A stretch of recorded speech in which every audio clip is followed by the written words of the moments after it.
السلام علیکم ورحمۃ اللہ وبرکاتہ۔ ایک حاجی صاحب کافی بیمار تھے، کئی سالوں سے ہر ہفتے پیٹ سے 4 بوتل پانی نکلواتے تھے۔ اب ان کے گردے واش ہوتے ہوتے ختم ہو چکے تھے۔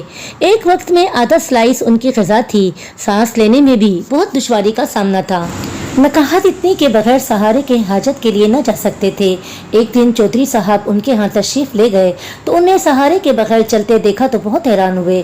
انہوں نے دور سے ہاتھ ہلا کر چودھری صاحب کا استقبال کیا۔ چہل قدمی کرتے کرتے حاجی صاحب نے 10 چکر لون کے لگائے، پھر مسکرا کے ان کے سامنے بیٹھ گئے۔ ان کی گردن میں صحت مند لوگوں جیسا تناؤ تھا۔ چودھری صاحب نے ان سے پوچھا کہ یہ معجزہ کیسے ہوا؟ کوئی دوا، کوئی دعا، کوئی پیتھی، کوئی تھراپی، آخر یہ کمال کس نے دکھایا؟ حاجی صاحب نے فرمایا، میرے ہاتھ میں ایک ایسا نسخہ آیا ہے کہ اگر دنیا کو معلوم ہو جائے تو سارے ڈاکٹر حکیم بے روزگار ہو جائیں، سارے ہسپتال بند ہو جائیں اور سارے میڈیکل اسٹوروں پر تالا پڑ جائے۔ چودھری صاحب مزید حیران ہوئے کہ آخر ایسا کون سا نسخہ ہے جو ان کے ہاتھ آیا ہے؟ حاجی صاحب نے فرمایا کہ میرے ملازم کی والدہ فوت ہو گئی۔ میرے بیٹوں نے عارضی طور پر ایک 6-7 سالہ بچہ میری خدمت کے لیے دیا۔ میں نے ایک دن اس بچے سے پوچھا، آخر کس مجبوری کی بنا پر تمہیں اس عمر میں میری خدمت کرنی پڑی؟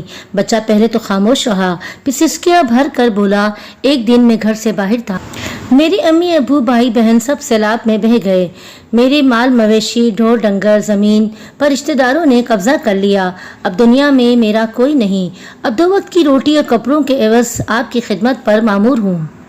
یہ سنتے ہی حاجی صاحب کا دل پسیج گیا اور پوچھا، بیٹا کیا تم پڑھو گے؟ بچے نے ہاں میں سر ہلا دیا۔ حاجی صاحب نے مینیجر سے کہا کہ اس بچے کو شہر کے سب سے اچھے اسکول میں داخلہ کرواؤ۔ بچے کا داخل ہونا تھا کہ اس کی دعاؤں نے اثر کیا، قدرت مہربان ہو گئی۔ میں نے 3 سالوں کے بعد پیٹ بھر کر کھانا کھایا۔ سارے ڈاکٹر اور گھر والے حیران تھے۔ اگلے روز اس یتیم بچے کو ہاسٹل میں داخلہ دلوایا اور بغیر سہارے کے ٹوائلٹ تک چل کر گیا۔ میں نے مینیجر سے کہا کہ شہر سے 5 ایسے اور بچے ڈھونڈ کر لاؤ جن کا دنیا میں کوئی نہ ہو۔ اللہ تعالیٰ نے فضل کیا اور آج میں بغیر سہارے کے چل رہا ہوں، سیر ہو کر کھا پی رہا ہوں اور کہکے لگا رہا ہوں۔ حاجی صاحب سینہ پھلا کر گلاب کی کیاریوں کی طرف چل دیے اور فرمایا، اب میں نہیں گروں گا جب تک کہ یہ بچے اپنے قدموں پر کھڑے نہیں ہو جاتے۔